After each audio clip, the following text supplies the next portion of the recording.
So let's get one thing out of the way before we begin. Unlike the intro to the video, I'm not going to ask you all to stand up in a circle and do the fun team exercise we did when the video crew was in the bank.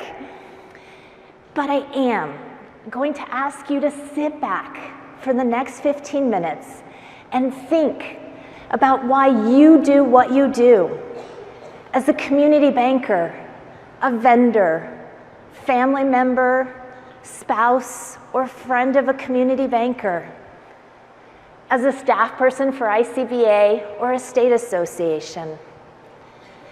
There are more than 6,000 community banks, including commercial banks, thrifts, stock, and mutual savings institutions across the country.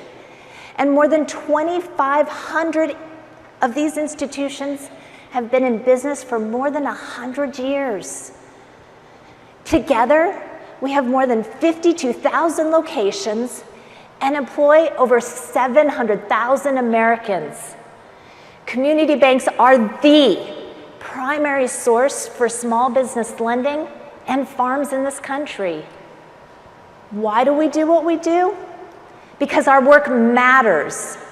And I know firsthand that our work goes far beyond the numbers, the lives that are impacted, the businesses that evolved with our support, the nonprofit organizations that exist because of our commitment.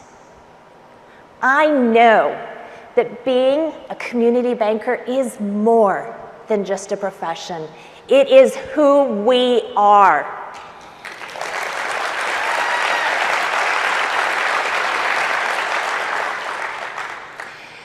When I first took over the bank from my dad, Martin, there would be days I would tell him, "You are not going to believe what happened today."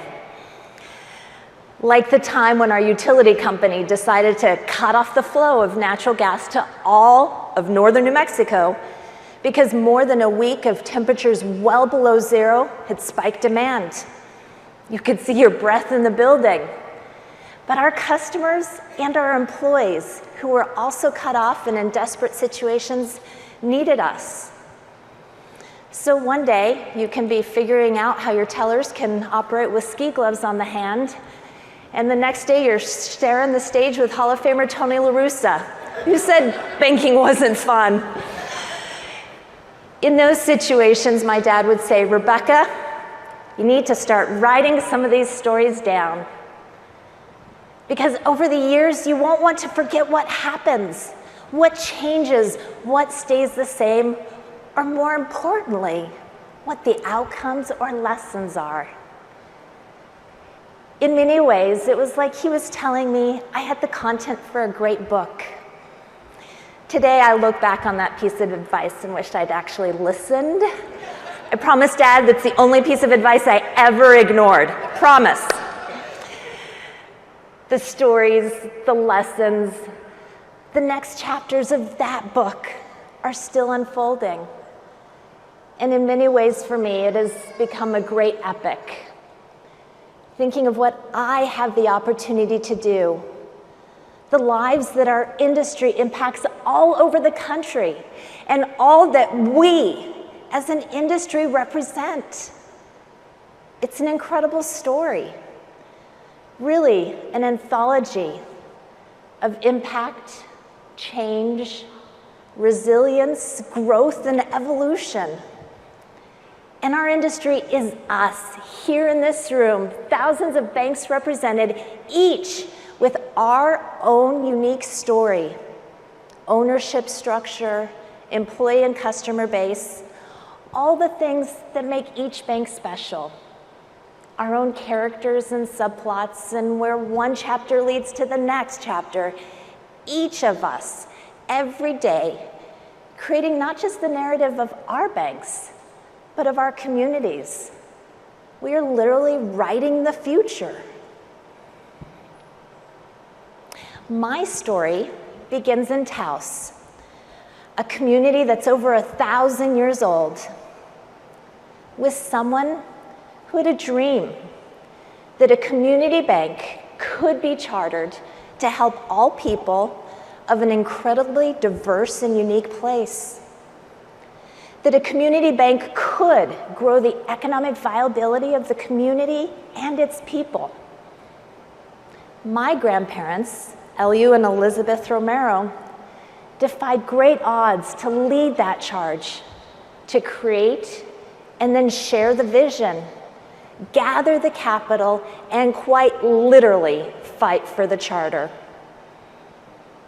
The story continued with my dad, Martin, leaving the ranch to become a banker, eventually taking over as president and CEO. And my mom, Cheryl, a former nurse and midwife, a few years later, becoming the HR director, instilling the family values of care and compassion in the organization. The next chapter was my maternal grandmother, Pat Height, who left a career as a successful CPA and bank director in Colorado to move back to Taos, work side by side with my dad, her son-in-law, in the trenches, as they say, and together they would do everything from converting the bank's operating system to negotiating with regulators, vendors, and borrowers, creating a strong, stable organization. Many chapters and plot twists later, I had the opportunity to become the leader. And vital to this part of the story is the amazing team that had been put in place prior to me. Young talent recognized, mentored, and developed, especially the person I have the opportunity to share the leadership role with, our bank president, Angel Reyes. Another native Tauseño making a difference in his hometown. For me, community bankers are an inspiration, a humble group that does what they do because it's the right thing to do. I think back to my personal and professional mentors, first and foremost my family and coworkers at Sentinel Bank, that taught me, and then the bankers that taught me the lessons of engagement, community development, and fighting for what you believe in. Whether it's the legends of banking in New Mexico like Kent Carruthers, Everett Crawford, David Stone, Dick Ledbetter, or the late Justin Harper, or the former chairman of ICBA, many of whom are in this room today. They have all been sources of inspiration, courage, wisdom, strength, and determination. My mentors helped develop my story. They have also further developed the industry story. These leaders have always thought big, thought of the possibilities, thought of the future. All of those individuals are the characters that add to the uniqueness and richness of the story.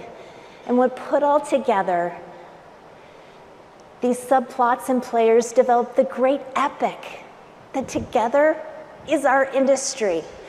I share all of this with you because it is crucial to the story, crucial to our industry, and crucial to the future of our industry to tell the story.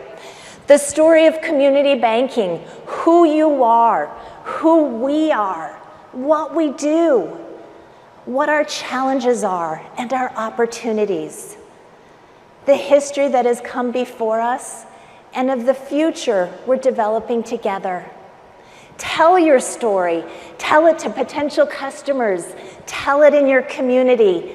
Tell it to the lawmakers.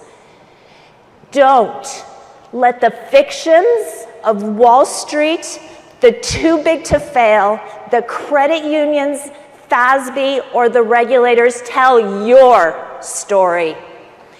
You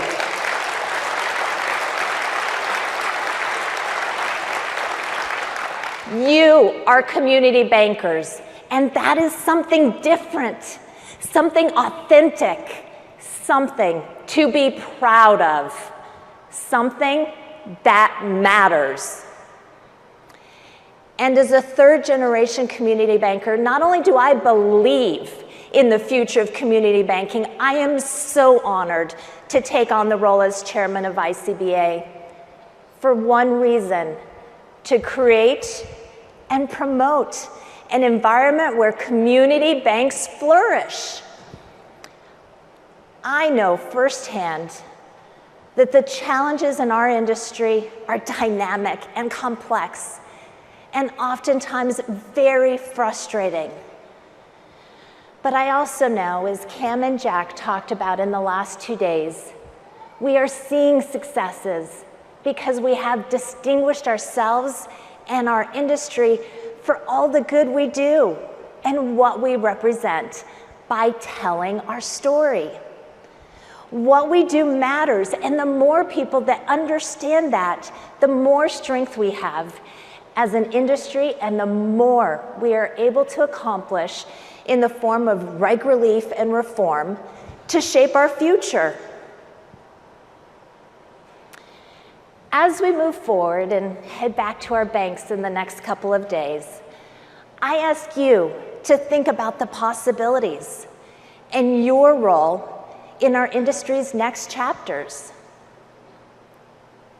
First, I challenge you to think about your role as a mentor. There are people around you that are eager to learn and eager to lead. Empowering the next generation of bank leadership and ownership will be a very significant part of the next chapter of community banking. Facilitate, educate, participate, lead forward, welcome new ideas, welcome input, plan for a successful future. Be active in writing the next chapters of your story. Another new chapter for us will be continued innovation. What else can we achieve for our customers and our communities? What will be the next inspiration or innovation, the next opportunity? We as community bankers have always been in the position to respond to the unique needs of our local customers. Innovative lending isn't new to us. Problem solving for our customers and our community isn't new to us. If my dad had not believed in Michael Reynolds with his idea of green building out of recycled materials, that groundbreaking architecture may not exist today, to the detriment of thousands of people all over the world. But what institution, other than a local community bank, would have the vision and relationship with the customer to lend on houses made out of used tires and beer cans? Literally. These are the kind of things that both you and I need to not only write down, but tell the story. As we move forward in the future of community banking, we will continue to be innovative with meeting the needs of our customers, and we will fight for a regulatory environment that allows, maybe even someday encourages us to do just that. But we must think big about what we can do, about the possibilities. How do we leverage these possibilities, these new opportunities? The world of technology continues to develop new realities on a consistent basis. Now is the time for community banks to step up and lead, not just embrace, but lead in other areas where innovation is needed. For example, the combination of fintech and personal service is a powerful win-win for both community banks and our customers. For me, this is a tremendous opportunity, the power of a community bank to leverage the truly awesome technology that exists today while continuing to build on our core values of service and relationship. Just think about it. Technology makes our lives easier, at least most of the time. Whether it's products like a new technology our bank will be implementing this summer for loan production, or remote deposit, which has allowed us to transact business for customers thousands of miles away, customers are moving to and staying with the bank for our personal service coupled with new technologies, a whole new level of win-win. It is this constant of community banking, remaining true to what is important and what we represent, no matter how much technology changes, that I love about our industry. This makes me think about a great document I had the privilege of reading a few months ago. Preston Kennedy, a fellow executive committee member, shared with us the Code of Ethics of the Louisiana Bankers Association. It was created in 1928. I thank the bankers from the great state of Louisiana, not only for hosting us here for ICBA Live, but for allowing me to reference this document. A few lines I would like to share with you. A bank is first a repository of the confidence of its customers. Then it becomes a depository for their funds. A bank is an institution of trust. The document goes on to talk about all the duties of a banker to uphold the trust of the depositors, the community, the regulators, and the employees, all items that are inherent to the nature of community banking. And seeing it in writing from another state association going all the way back to 1928 moves me. This industry matters. It is worth defending. It is worth speaking up for.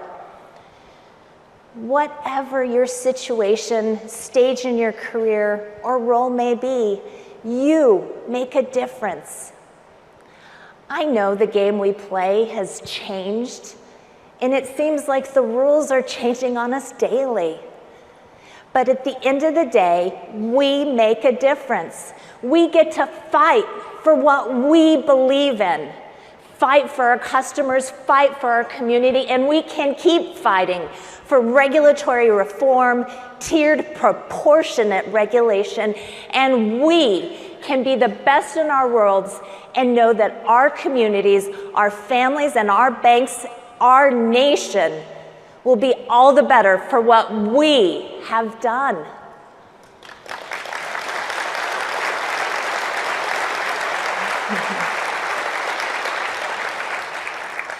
I am energized by the bankers I have had the opportunity to meet from all over the country, and I am inspired by each of your unique stories. And I am grateful for the opportunity to tell my story.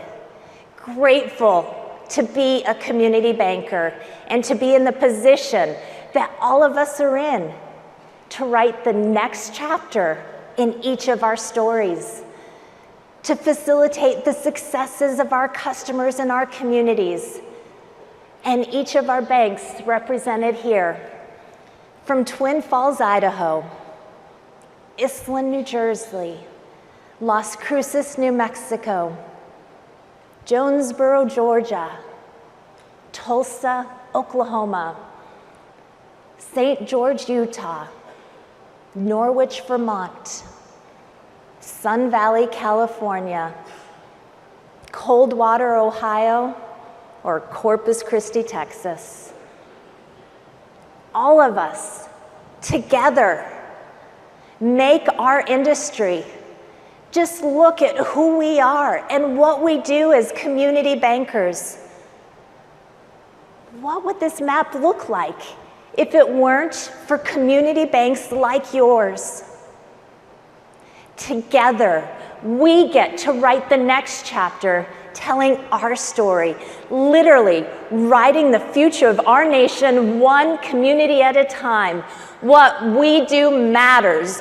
We are the independent community bankers of America.